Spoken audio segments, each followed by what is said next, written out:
성령 강림 후 16번째 주일 우리 하나님께 예배드리도록 하겠습니다. 만민들아 우리 하나님을 송축하며 그의 찬양 소리를 들리게 할지어다. 그는 우리 영혼을 살려두시고 우리의 실족함을 허락하지 아니하시는 주시로다. 하나님을 찬송하리로다. 그가 내 기도를 물리치지 아니하시고 그의 인자심을 내게서 거두지도 아니하셨도다.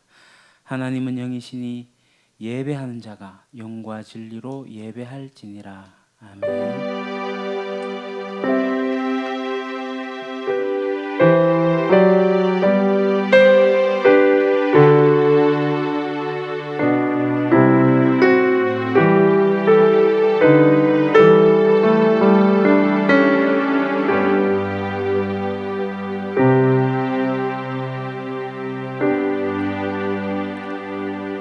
거룩하신 하나님, 주님의 백성들이 마음과 정성을 다하여 예배하오니 받아 주옵소서. 크신 사랑으로 함께 하셔서 우리 마음을 온전하게 세워주시고 무한하신 은총을 내리셔서 두려움에 떨고 있는 성도들을 구원하여 주옵소서. 걱정과 근심에 쌓인 채 방황하고 있는 자들에게는 성령의 감화를 주셔서 평안을 누리게 하시며 마귀의 유혹을 받고 실족하는 자들에게는 속히 끊을 수 있는 결단을 주옵소서. 저희들 모두 오늘의 예배를 통하여 하늘의 신령한 은혜를 경험하게 하시고 의로운 말씀으로 심지를 굳게 세울 수 있도록 도와주옵소서. 예배의 주관자 되시는 우리 주 예수님의 이름으로 기원하옵나이다. 아멘. 다 같이 일어나셔서 영광의 찬양 2장으로 찬양하겠습니다.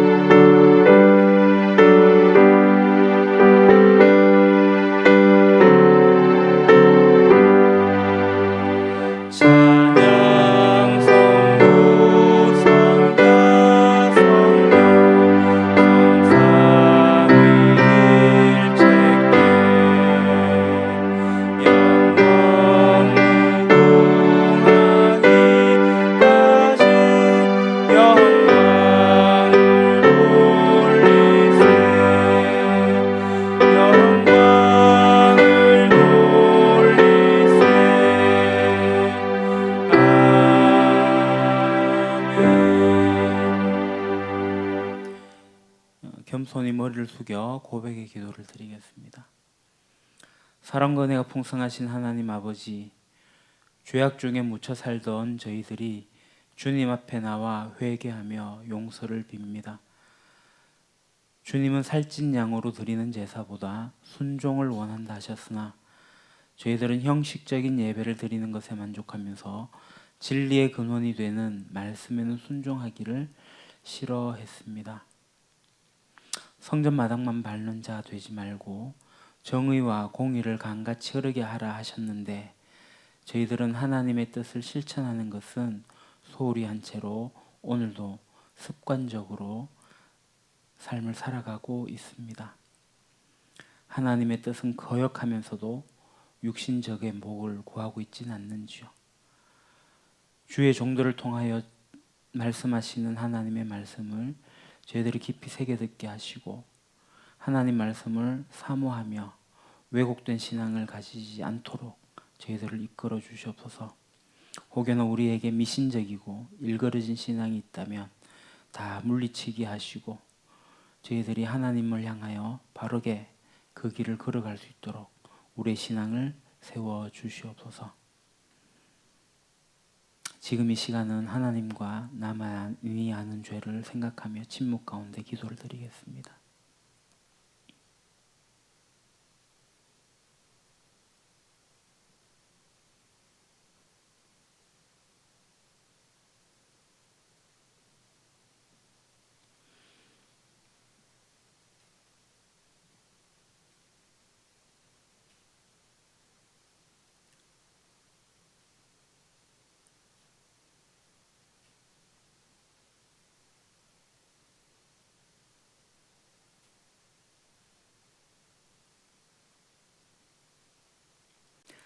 하나님 아버지, 이렇게 생각하고 기도한 모든 것은 저희들의 잘못입니다.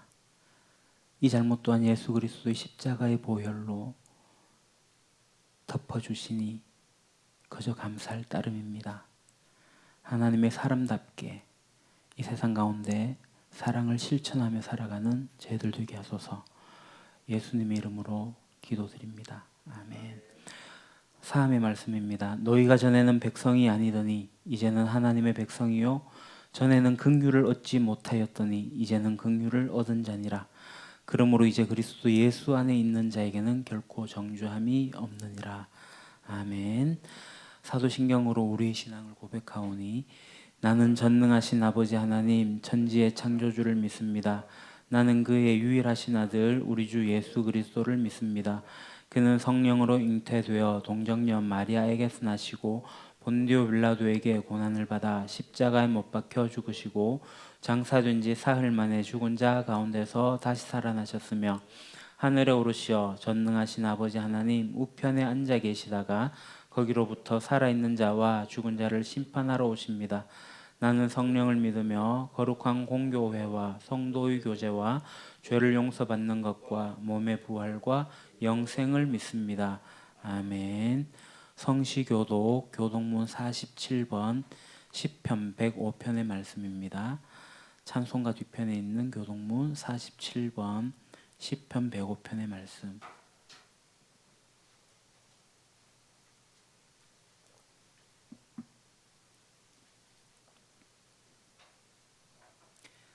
교독하겠습니다. 여호와께 감사하고 그의 이름을 불러 아뢰며 그가 하는 일을 만민 중에 알게 할지어다.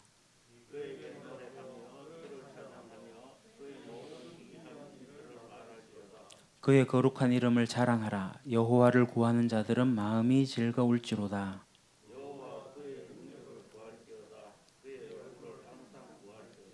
그의 종 아브라함의 후손 곧 택하신 야곱의 자손 너희는 그가 행하신 기적과 그의 이적과 그의 입의 판단을 기억할지어다.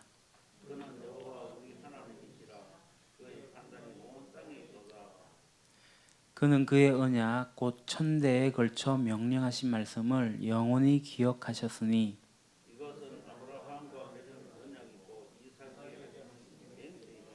야곱에게 세우신 율례 곧 이스라엘에게 하신 영원한 언약이라.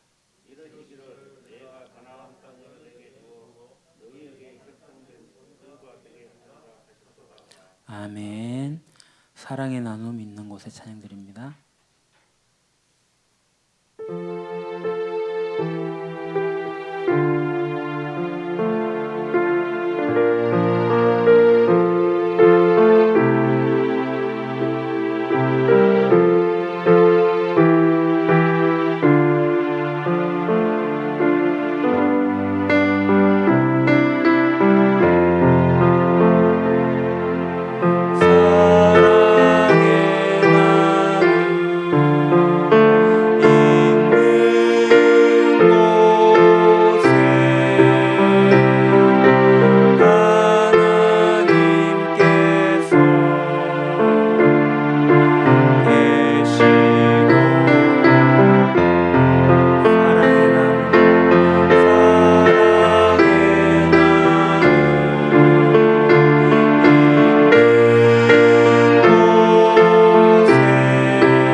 정기상 집사님 기도 인도하시겠습니다.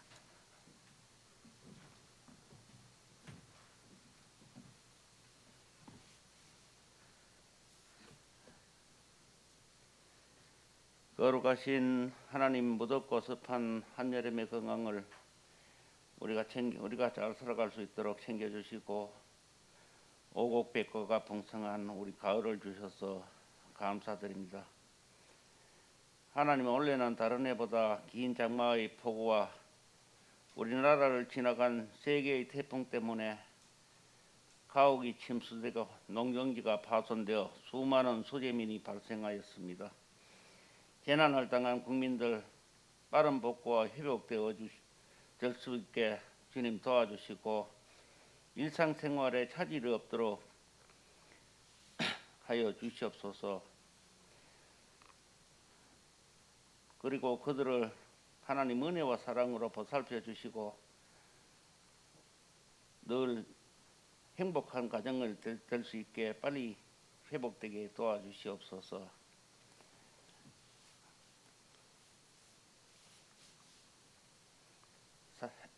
사랑하는 주님, 코로나가 줄어들 줄 모르고 전국적으로 더 확산되고 있습니다. 주님께서는 인간을 우리 창조하실 때 영특한 두뇌를 주셔서 유행성 질병이나 어떠한 바이러스에도 대처할 능력을 주셨습니다.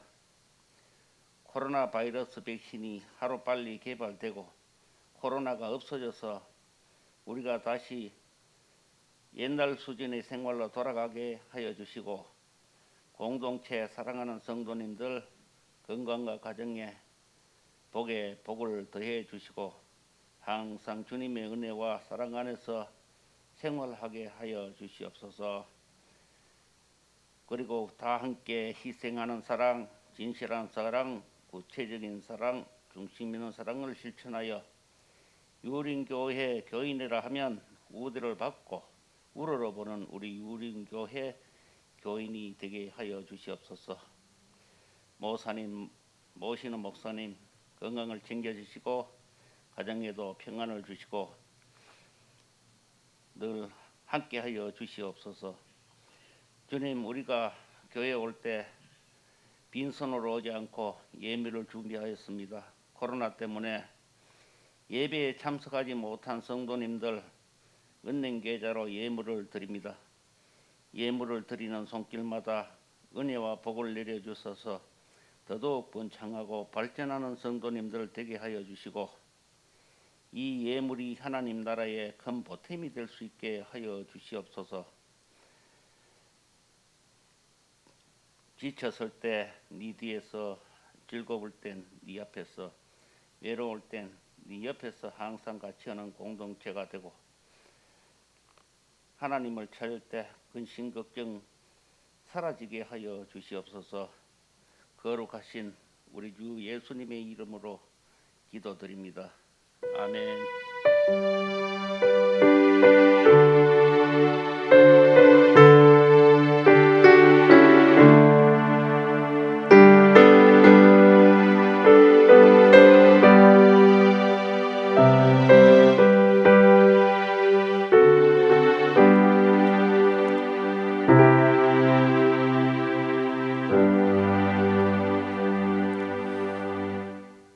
오늘 우리에게 준 하나님 말씀은 요한일서 3장 16절에서 19절입니다. 신약 성경 신약 390쪽입니다. 앞에 화면을 보셔도 되겠습니다. 우리 천천히 말씀 같이 봉독하겠습니다. 그가 우리를 위하여 목숨을 버리셨으니 우리가 이로써 사랑을 알고 우리도 형제들을 위하여 목숨을 버리는 것이 마땅하니라. 누가 이 세상의 재물을 가지고 형제의 궁핍함을 보고도 도와줄 마음을 닫으면 하나님의 사랑이 어찌 그 속에 거하겠느냐. 자녀들아, 우리가 말과 혀로만 사랑하지 말고 행함과 진실함으로 하자. 이로써 우리가 진리에 속한 줄을 알고 또 우리 마음을 주 앞에서 굳세게 하리니. 아멘. 우리가 사랑에 대해서 이야기를 하고 있습니다. 지난주 진실한 사랑을 하자라고 이야기하면서 아이 메시지를 사용하면 좋겠다라고 했더니 이 아이 메시지에 대해서 궁금증을 가지신 분이 계셔서 오늘 잠깐 좀 말씀을 드리고 난 뒤에 이 구체적인 사랑에 대해서 말씀을 드리려고 합니다. 우리가 사용할 때 보통 사용하는 말을 you 메시지랍니다. 너 메시지.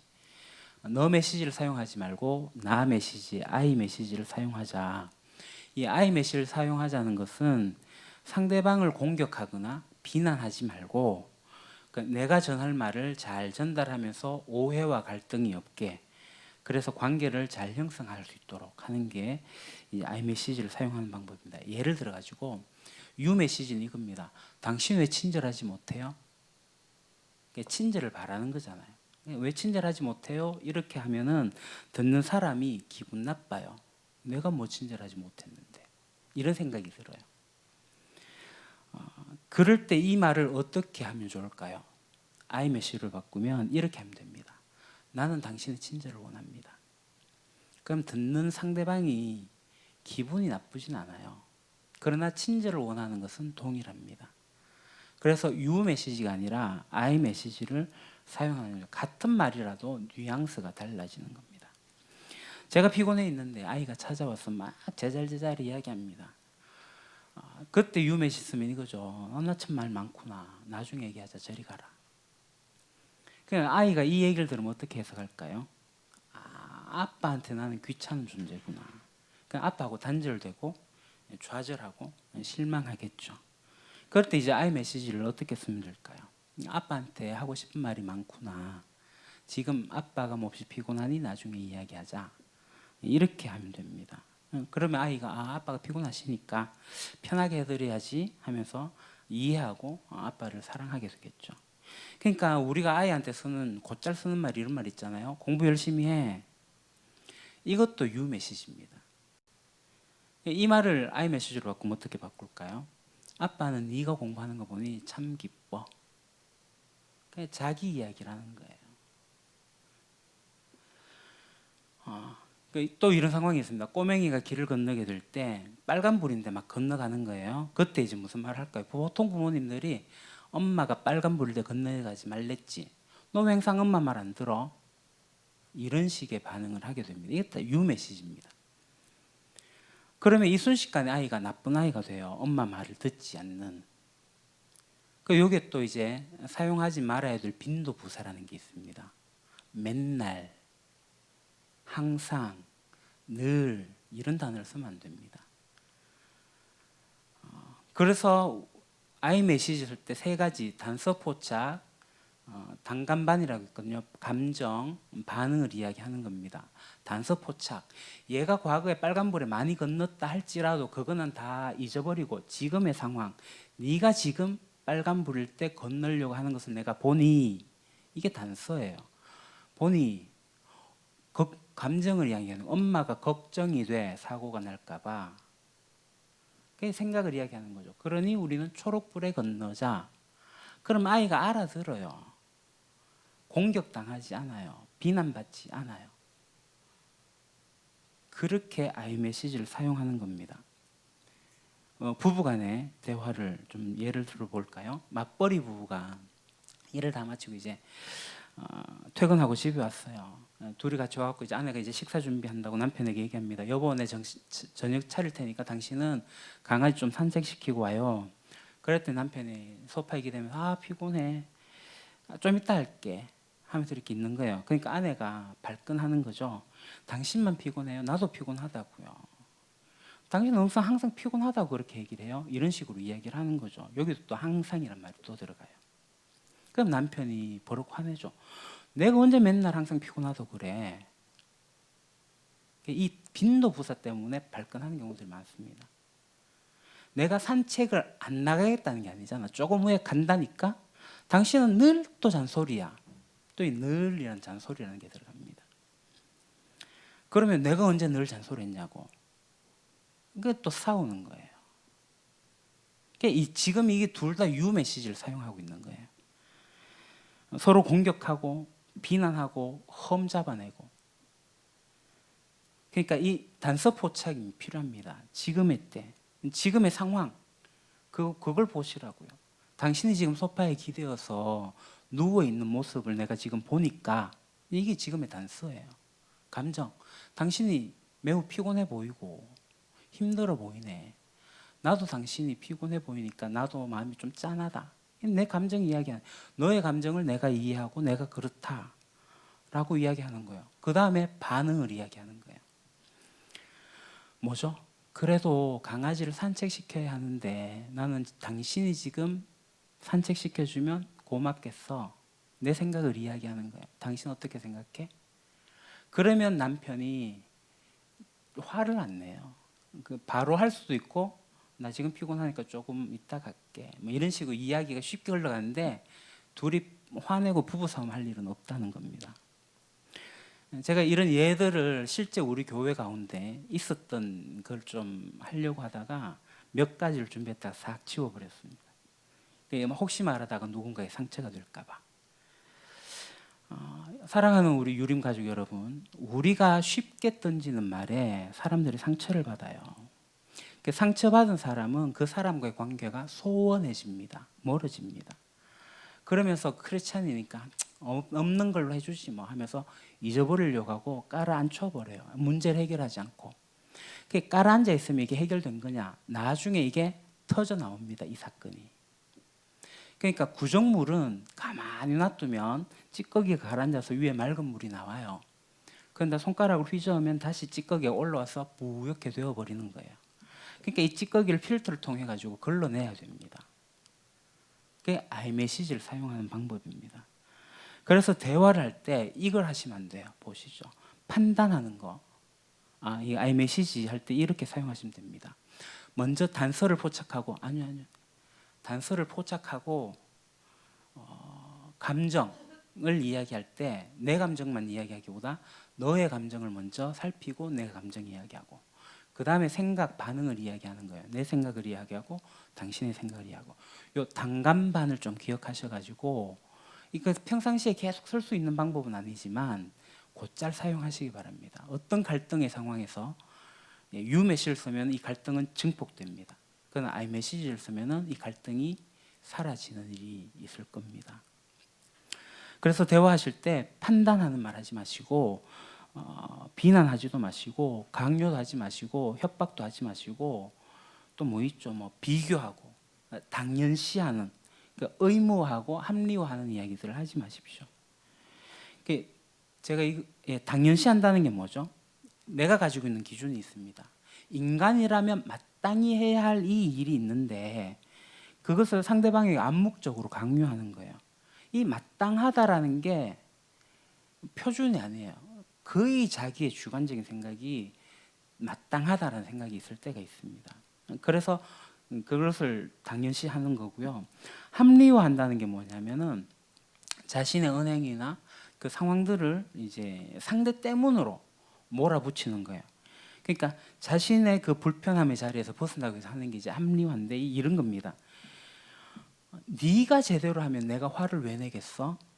네가 잘못했기 때문에 내가 지금 화를 내는 거야 라는 거죠. 내가 지금 비난하는 것은 저 사람이 잘못했기 때문에 비난하는 게 당연해. 합리화입니다. 막 싸우다가도 네가 미안하단 말만 먼저 했어봐. 내가 이렇게 화낼 일이 없어. 합리화입니다. 네가 했기 때문에 내가 이렇게 하고 있다. 정당하다.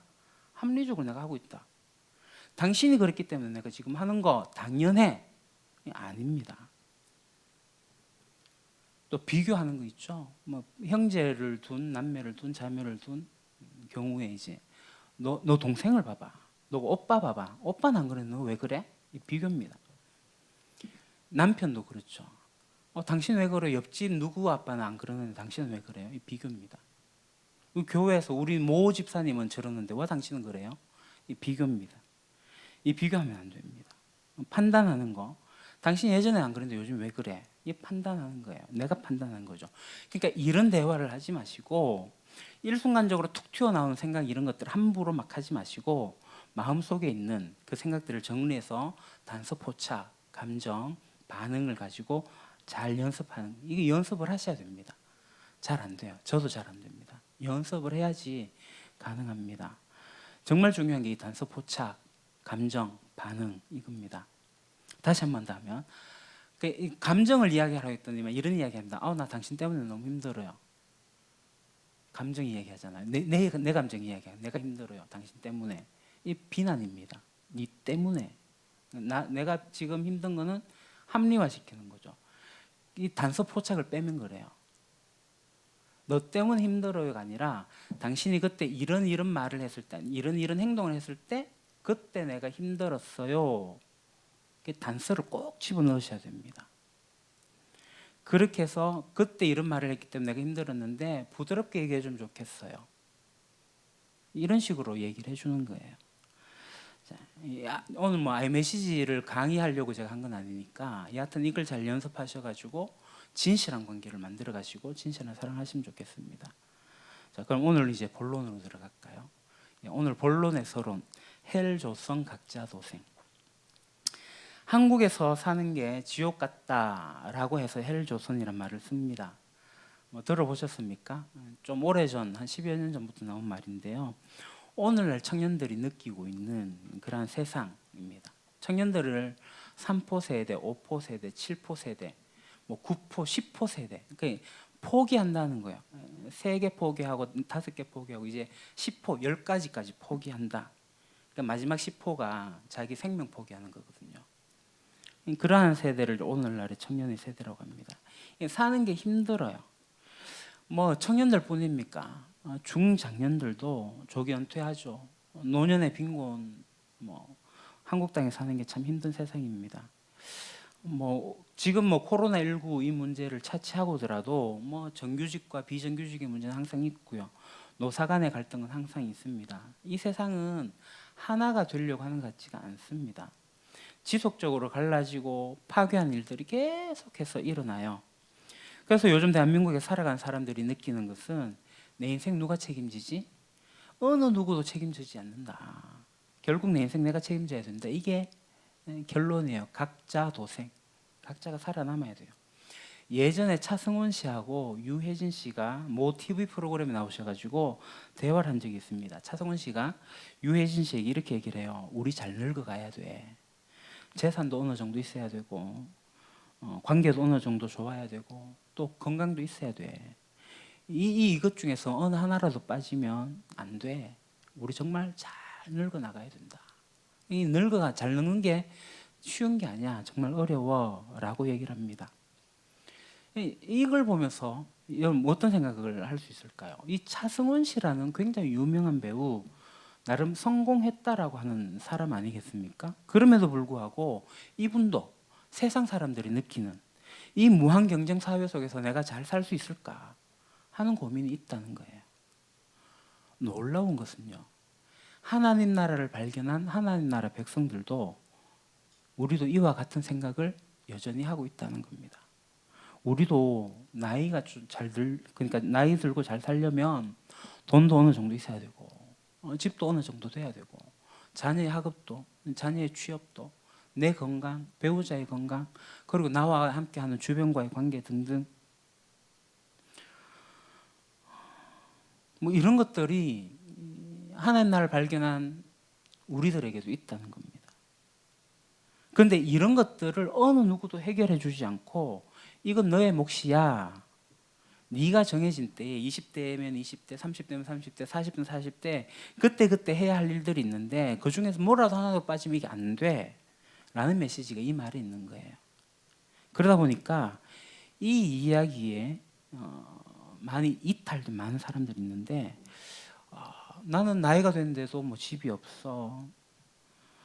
왜 우리 아이들은 이럴까? 내 건강은 또 왜 이럴까? 우리 양가의 어른들은 왜 이럴까? 하는 이런저런 일들로 인해 갖고 세상 사는 게 막막한 거 무서운 거예요. 그래서 이제 하는 얘기가 지옥이 딴 데가 아니라 여기가 지옥이다. 이 대한민국이 지옥이다. 그래서 헬조선이란 말을 씁니다. 여기서 우리가 정말 중요한 것이 있죠. 공동체라는 것입니다. 왜 공동체가 하나가 되는 것이 중요하죠? 지난주에 말씀드렸다시피 하나님께서 우리를 어떻게 하셨다고요? 이미 하나로 부르셨다는 겁니다. 하나님께서 이미 하나로 부르셔서 하나가 되었다라고 합니다. 하나님 하나로 부르셨어요. 그러니까 하나님께서 우리를 하나로 부르실 때 이 세상과 다르라고 하나로 부르신 게 아닙니다. 이 세상과 다르라고. 그러니까 예수님을 닮아가는 삶. 그러니까 하나님께서 이미 이루신 이 공동체, 하나된 이 공동체 안에서의 개인이 이미 그 자체가 세상과 다르다는 거예요. 달라라고 부른 게 아니라 이미 다르다고 부르신 거예요. 그러니까 다르기 위해서 다른 게 아니라 주님을 닮아가고 주님 안에 머무르는 것 자체가 다른 삶을 가능케 하다는 거예요. 클릭. 이미 그 자체가 세상과 달라요. 세상에서는 각자 도생합니다. 이 땅에 많은 사람들이 각자 도생하는 이 환경 속에서 어려움들을 경험하고 있어요. 그러나 우리 교회 공동체는 이미 하나 되었다라고 이야기하고 있습니다. 이게 그럼 막연한가? 막연한 게 아니죠. 구체적으로 이 하나됨을 어떻게 하라고? 힘써지키라. 하나됨을 유지하라. 구체적으로. 어떻게 해요? 우리가 같이 사는 거. 우리 공동체가 노후를 함께 꿈꿔보는 거. 같이 우리 아이의 미래를 생각해 보는 거. 같이 우리의 삶을 동반하여서 책임져 주는 거. 이런 것들이 이 세상 밖에 있는 어떤 대안적인 공동체에서 일어나는 것이 아니라 우리를 이미 하나로 부르신, 그래서 주님 안에서 우리가 해야 하는 일들입니다. 이 세상 가운데 희망을 주는 것이 하나된 공동체가 하는 일들을 통해 가지고 희망을 주는 거예요.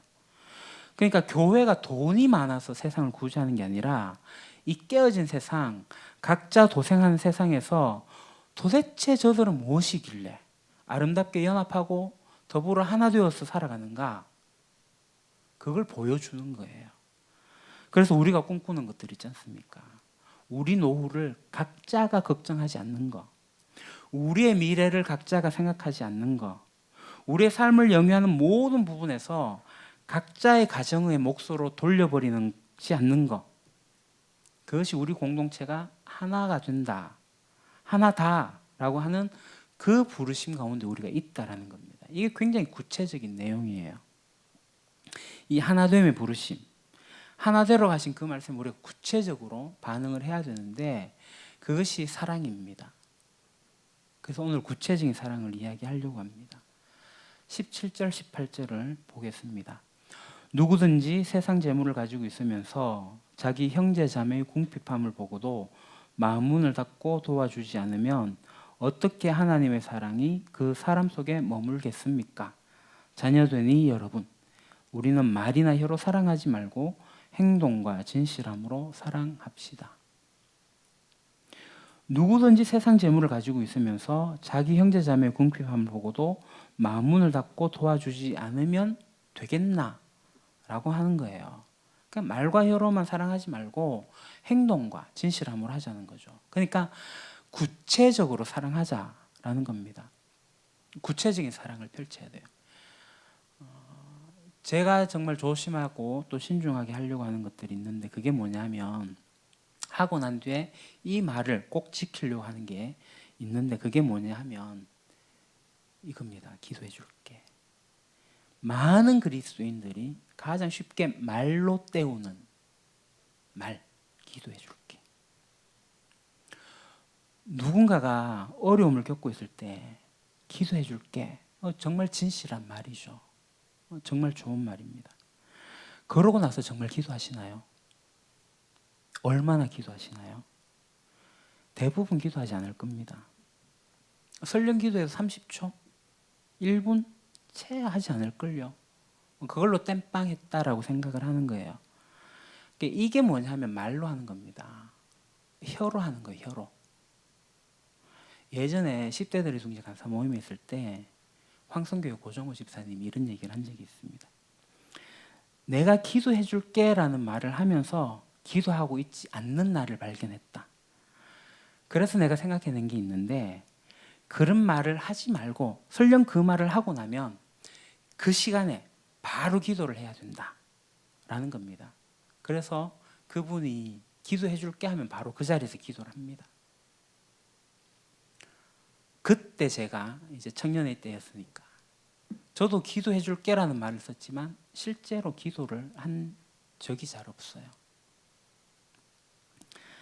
제가 중보 기도 노트를 갖기 전까지는 그랬습니다. 제가 이런 말을 자주 썼거든요. 생각할 때마다 기도한다. 이 거짓말 아닙니다. 생각을 잘 안 해요. 생각이 계속 매일 들면 좋겠지만 그 사람이 생각이 매일이 안 들어요. 그래서 기도 노트, 중보 기도 노트 그걸 펼쳐놔야지 기도가 되기 시작하는 겁니다. 이 기도해 줄 게가 거짓말은 아닌데 말과 혀로 사랑하는 거죠. 그래서 이 기도해 줄게 하고 나서 정말 한 10분 정도 그분을 위해서 기도한다면 이런 말 해도 괜찮을 것 같습니다. 내가 기도해 줄게.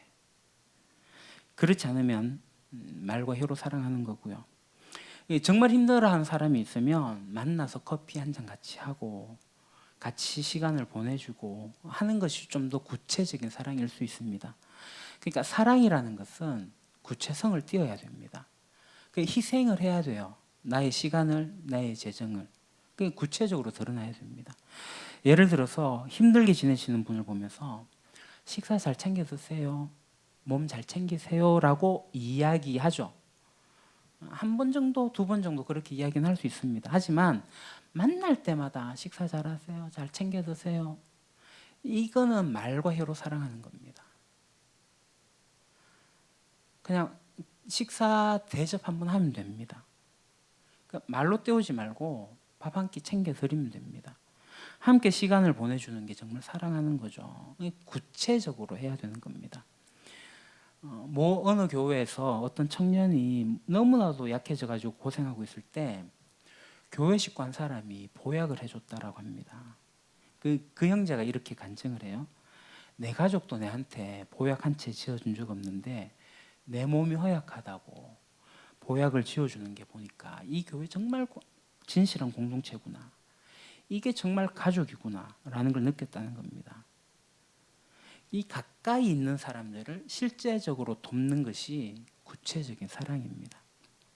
예전에 제가 부목사로 있을 때 옆자리에 계신 부목사님이 크게 교통사고가 났습니다.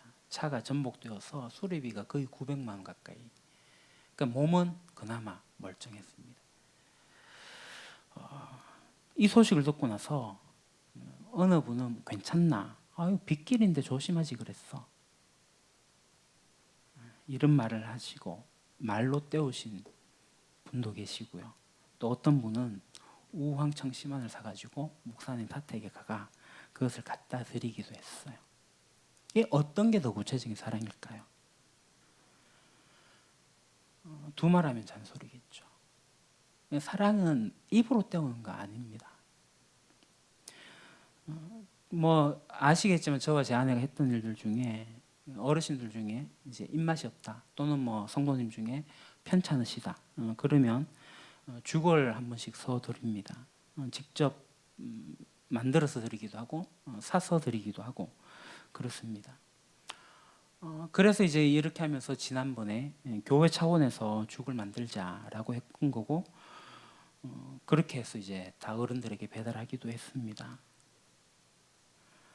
또 우리가 죽을 하기 위해서 돈을 모았죠. 쌀을 팔아가지고 했는데 이번에는 제가 나서지 않을 테니 여러분들이 나서서 오는 토요일 한번 시간 내셔가지고 죽을 쏘면 좋겠습니다.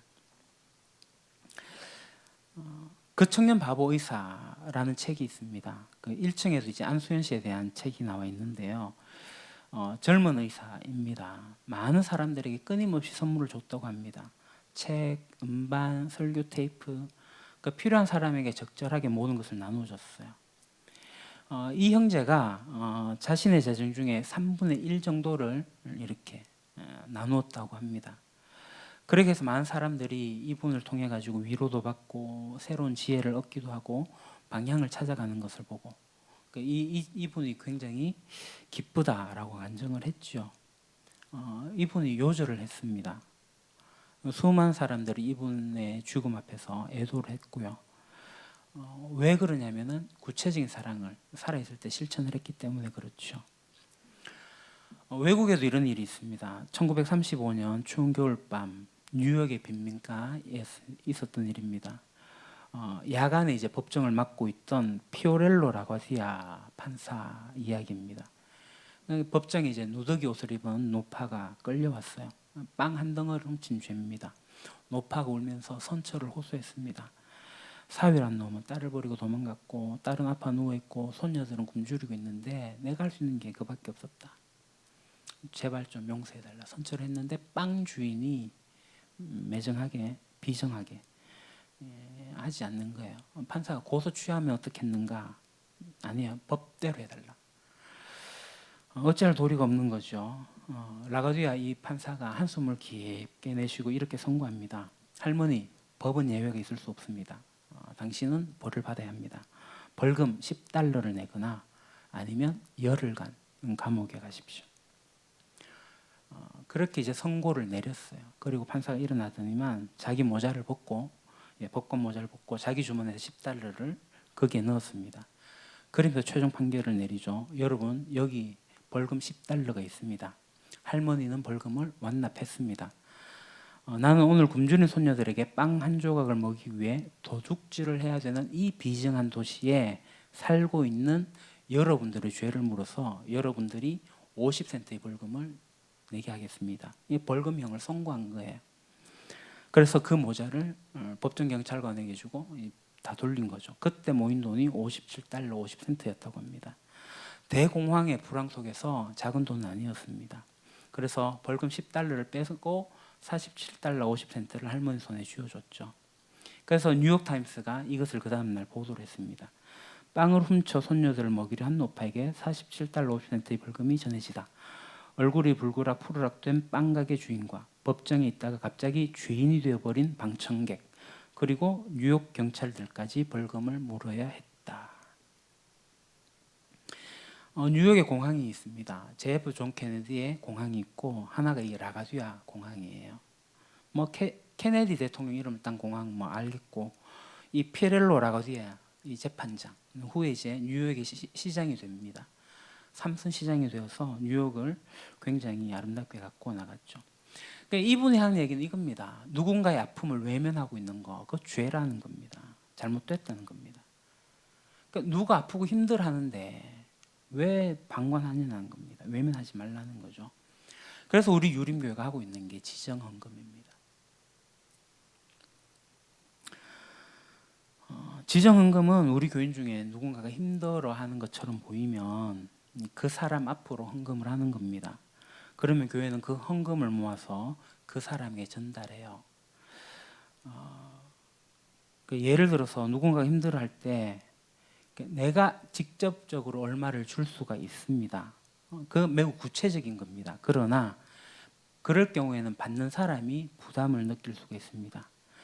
돈이 주고 받아지면 갑을의 관계가 되어집니다. 그러니까 종속되어지는 관계가 됩니다. 내가 뭔가를 받았기 때문에 그 사람이 하는 일에 끌려갈 수밖에 없는 일들이 생기게 됩니다. 그렇기 때문에 교회로 기명으로 헌금하셔도 됩니다. 그러나 교회는 무명으로 교회 이름으로 그 사람에게 전달합니다. 최근에 우리 교회 이런 지정헌금이 어느 정도 정착이 되어가고 있음을 보게 됩니다. 그 주변에 보면 지정헌금란에는 이제 무명으로 적기로 했습니다. 재정부에서는 지정헌금 하신 분들 이름을 기록해 두고 있습니다. 그러나 누군지 공개하지는 않습니다. 그래서 이 받은 사람들이 누군지 모르지만 우리 교회에 감사를 하는 거죠. 얼마 전에 도움을 받은 청년들은 2반, 3반 합반하고 있을 때 감사의 마음을 직접 표현을 하기도 했습니다. 또 어떤 분들은 감사하는 것을 글로 적어가지고 전달하는 경우도 있었습니다. 저도 가끔 이제 지정헌금을 받은 경우가 있습니다. 저를 사랑하시는 분들이 저를 격려하기 위해서 응원하기 위해서 그 사랑의 마음을 표현하셨죠. 매우 감사합니다. 그럴 때마다 제가 이제 격려를 받아요. 저도 이제 지정헌금은 많이 하는 편이지만 제가 직접 받으니까 참 기분은 좋았습니다. 제가 이 말 한다고 목사님 의도가 뭘까? 지난주 진실한 사랑을 배우셨잖아요. 있는 그대로입니다. 이 지정헌금은 구체적으로 사랑하는 겁니다. 근데 이제 추석 명절이 곧 다가와요. 제가 추석이나 설에 우리 성도님들에게 받은 사랑이 너무나도 많아서 제가 이제 힘이 있는 대로 가정으로 때로는 이제 개인적으로 선물을 합니다. 제가 받은 사랑이기 때문에 그 사랑을 말과 혀로 하기 싫어서 구체적인 행동으로서 제가 하는 겁니다. 사실 이것은 액수의 많고 적음의 문제가 아닙니다. 지난번에 우리 청년이 병원에 있을 때 제가 그랬잖아요. 얼마 되지 않아도 됩니다. 병문안 가는 정도면 돼요. 5천짜리 과일 한 봉지 사가는 정도. 커피 한 잔 나눠 마시면은 뭐 5,000원, 10,000원. 내가 이 친구 밥 한 끼 사준다. 10,000원, 20,000원. 이 정도의 것으로 모아져서 전달되어지는 겁니다. 내가 좀 더 쓰겠다면은 더 써도 되는 거고 그렇습니다. 그게 이제 누군가로부터 직접적으로 오면 좋죠. 그냥 직접 대면해서 밥 사주면 되지만 헌금으로 오게 될 경우는 무명으로 해서 전달이 되어지면 좋겠습니다. 그래서 우리 성도님들 중에 유림교회라는 이름으로 여러분들의 통장에 이제 지정헌금이 전달되어진 것을 보셨을 겁니다. 코로나가 터지고 나서 이제 하나복에서 직접적으로 우리 교회로 했고 그것이 2번인가 3번인가가 전달이 됐을 거예요. 이게 지정헌금입니다. 여하튼 이 지정헌금을 여러분 하시게 될 때 우리 교회 지정헌금은 녹색 바탕에 흰색 바탕에 녹색으로 되어져 있습니다. 그 지정헌금에 보게 되면 네모칸이 있는데 큰 네모칸에는 받는 사람의 이름을 적으셔야 돼요. 그리고 밑에 봉헌금과 자기의 이름을 적는 겁니다. 그 중간에 자기 이름 적으면 자기가 내고 자기가 받을 수가 있습니다. 그 밑에 봉헌에 자기 이름을 적으시고 아니면 무명으로 하셔도 되겠지만 헌금은 기명으로 하는 게 맞습니다. 그러나 무명으로 하고 지금 현재 10,000원 해갖고 2번이 백지 상태로 지정헌금이 들어왔어요. 누가 하신지도 모르고 누구에게 갈지도 모르고 제가 지금 이게 2만 원을 가지고 있거든요. 나중에 이제 뭐 재직회를 통해 갖고 경상비로 사용할지 어떻게 될지 모르겠지만 지정헌금은 우리 봉투가 녹색으로 녹색 글씨로 되어 있으니까 네모 안에 받는 사람 이름을 적으시고 그렇게 하시면 되겠습니다. 또 하나의 사랑이 있습니다. 이제 바나바 기금인데 우리 교회는 지금 하고 있지는 않습니다만은 훗날 우리 교회가 어느 정도 재정을 자립하게 되면은 이 바나바 기금이라는 것도 운영하고 싶습니다. 11조에 11조를 떼가지고 이 금액을 조성하는 거고요. 그래서 이 기금은 어떻게 운영하냐면 교육비, 의료비, 생계와 관련되어 가지고 어려운 일순간적으로 힘든 이들이 있습니다. 그들을 도울 때 사용하려고 하는 겁니다. 그래서 구역장들이 우리 구역원에 힘든 사람이 있는데 돕자라고 하면은 신청을 하게 되면은 우리 운영위원회가 만들어져서 심사를 하고 그래서 무기한 무이자로 빌려주려고 하는 겁니다. 제가 이제 예화를 많이 들었죠. 저도 청년 때에 누군가로부터 그때 당시로 200만 원 굉장히 큰 돈이죠. 무기한은 아니었지만 무이자로 했습니다. 제 동생이 힘들어갖고 제가 도와줄 수 없어서 제 친구로부터 그때 20년 전에 한 50만 원을 빌렸어요. 제가 갚은 줄 알고 깜빡하다가 나중에 딱 떠오른 거예요. 안 갚았구나. 그래서 한 10몇 년이 지나가지고 이자 10만 원 나가고 60만 원 돌려준 적이 있습니다. 그때 그 상황 가운데 놓여 있을 때 힘든 사람들을 돕는 거예요. 그게 이 바나바 기금이 되는 거죠. 제가 혹연해서 말씀을 드리는데 여러분들 가운데 개인적으로 금전 거래하지 마십시오. 빌리지도 말고 빌려주지도 말고 보증도 쓰지 마십시오. 만약에 힘든 사람이 있으면 빌려주지 말고 거저 주십시오. 빌려줘도 받을 생각을 하지 말라는 겁니다. 그러니까 받을 생각 안 하려면 큰 돈 빌려주지 마십시오. 작은 돈은 그냥 주십시오. 설마 뭐 이런 걸로 해가지고 고의적으로 빌려서 안 갚는 사람들이 없겠지만 그래서 이 교회 바나바 기금을 운영하려고 하는 겁니다. 제가 4년 정도 있으면서 우리 교인들에게 돈을 빌린 적은 없지만 돈을 2번인가 빌려준 적이 있습니다. 제가 그 돈을 빌려주면서 받을 생각을 안 했어요. 못 받으면 못 받자, 주면 받자 이런 생각이었습니다. 그래서 제가 경주제일교에서 퇴직금을 받아가지고 좀 쓰고 조금 남은 돈을 다 빌려줬고 또 한 번은 제 아무 돈도 없어요. 이 돈도 다 빌려줬고 아무것도 없고 통장은 카드 나가면 제로 되는 상황에서 150만 원을 또 누군가가 빌려달라고 하는 거예요. 없다라고 했고 근데 그분이 제 형편을 다 아는데도 그런 거죠. 다른 사람한테 못 빌리겠다는 거예요. 그래서 아내하고 상의를 했습니다. 어떻게 할까? 우리가 이제 학자금 대출을 받을 수가 있거든요. 학교로 등록돼 있기 때문에 생활비 한 학기에 150만 원을 빌릴 수가 있습니다. 딱 150만 원인 거죠. 그래서 아내하고 상의해가지고 학자금 대출 150만 원을 빌려줬습니다. 보름 뒤에 갚는다 했기 때문에 그러면서 아내하고도 얘기한 게 그거죠. 만약에 우리가 못 받아도 그냥 이거 우리가 갚자. 그 정도 우리 감당해내자. 물론 전 이제 그 둘로부터 다 받았습니다. 우리 가운데 갑자기 1, 200만 원 정도 융통이 안 되어가지고 힘들어하는 사람들이 있습니다. 그럴 때 사용하는 게 바나바 기금입니다. 무이자, 무기한. 1년이 지나도 2년이 지나도 하는 거예요. 이게 구체적으로 되는 겁니다. 그래서 그 사람이 나중에 갚아내면 이 기금이 또 모아지고 또 거기에 더 감사해서 계속 모아가고 이것이 사용되어지기를 지금 당장 아마 하긴 힘들 겁니다. 우리가 좀 더 성숙하고 좀 더 잘하고 교회 재정이 자립되게 되면 이 바나바 기금도 하고 싶고요. 그 전에 이제 제가 쉐어하우스의 이야기도 몇몇 분들과 나누었었는데 이것도 구체적인 사랑의 방법들이 있습니다. 여하튼 그러한 사랑이 우리들에게 있으면 좋겠고 실제 우리들의 라이프 스타일, 생활 방식이 구체적인 사랑이 되면 좋겠습니다. 실제적으로 사랑을 주고받을 수 있는 우리가 되기를 간절히 소망합니다. 기도하겠습니다. 하나님, 우리 가운데 구체적인 사랑이 있기를 소망합니다. 정말 사랑의 나눔이 있는 곳에 하나님이 계시는 것을 우리가 믿음으로 고백합니다. 그래서 말과 혀로만 사랑하는 것이 아니라 행함과 진실함으로 사랑하게 하옵소서. 예수님 이름으로 기도합니다. 아멘. 예, 사랑의 나눔이 있는 곳에 우리 찬양 드리겠습니다.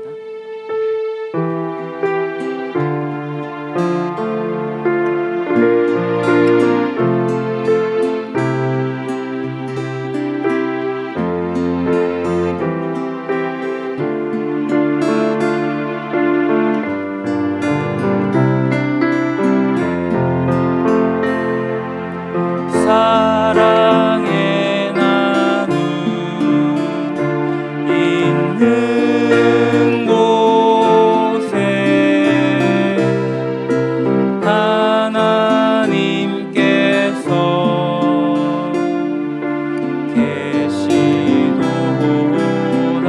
사랑의 나눔, 사랑의 나눔 있는 곳에 하나님께서 계시도다.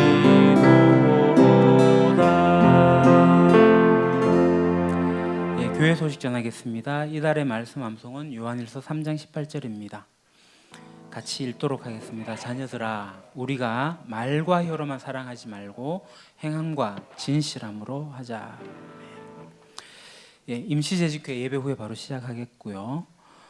고강도 사회적 거리두기 2단계를 시행합니다. 그래서 10월 4일까지 경주시에서 고강도 사회적 거리두기를 실시하게 됩니다. 그래서 우리가 비대면 예배를 진행을 하게 됩니다. 어제 이제 목회 서신을 보낸 것처럼 공동체 예배를 함께 하지 못하지만 개인의 예배, 주일 예배를 꼭 경건하게 지키시기를 바랍니다. 예, 총회 주일은 마지막 주일에 지키긴 하나 헌금은 그때까지 하시면 되겠습니다. 이제 내일부터 총회가 진행이 되는데 온라인으로 사상 초유겠죠. 이제 이틀간 총회가 진행이 됩니다. 우리 총회 가지고 있는 현안의 문제들이 있습니다. 뭐 세습의 문제, 동성애의 문제, 그리고 이제 뭐 등등의 여러 가지 이단과의 관계의 문제 등이 있는데 총회가 잘 현명하게 지혜롭게 해결해 나갈 수 있도록 기도해 주십시오. 과거 우리 총회는 신사참배라는 정말 잘못된 것을 결의한 적도 있습니다. 물론 그것에 대해서 우리가 회개했지만 정말 총회가 바로 설 수 있도록 우리가 계속 기도해 주시기 바랍니다. 그리고 제3차 정기당회회 다음 주에 하도록 하겠습니다. 시냇가의 버들숲 유림 가족 이야기. 최지호 어린이 내일 생일이고요. 무명으로 이제 국산차, 상화차하고 생강차를 헌납해 주셨고요. 저는 오늘 이제 재직한 결과를 가지고 서명 날인한 걸 가지고 부동산 등기를 위한 그걸 위해서 시청과 이제 포항을 다녀오도록 하겠습니다. 예, 다 같이 일어납시다. 사랑합니다.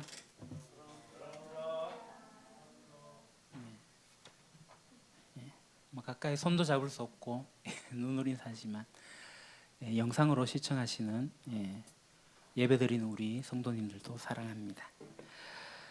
우리 교회가 정말 주님의 보혈로 하나가 되어진 교회인데 이 고백과 함께 우리가 하나 되는 일에 사랑하는 데 힘쓰도록 같이 결단하고 고백하도록 하겠습니다.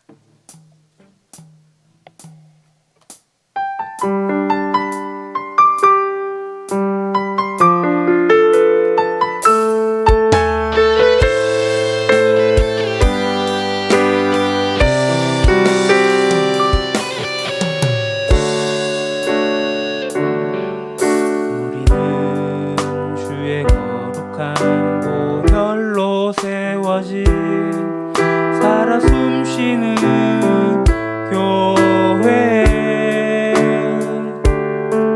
예수를 주로 섬기며 살아가네. 우린 주님 안에 한 가족. 하늘 아버지 우리 안에 계시네. 우린 그날 향한 하늘 가족. 아버지여 우릴 도우사 사랑하게 하소서. 주의 영광을 보내 우린 하늘의 가족. 오 하늘 아버지 이 백성의 아버지 당신의 귀한 아들 보내신 높은 사랑. 오 하늘 아버지 이 백성의 아버지 하늘 가족 교회 통하여 이 땅의 백성 고치소서. 이 땅의 교회 치유와 회복 하나됨을 경험하게 하소서. 드러내게 하소서. 하늘 가족 교회 통하여 이 땅의 모든 백성 깨달을 수 있도록 돌아오게 하소서. 오 하늘 아버지 이 백성의 아버지 당신의 귀한 아들 보내신 높은 사랑. 오 하늘 아버지 이 백성의 아버지 유림 가족 교회 통하여 이 땅의 백성 고치소서.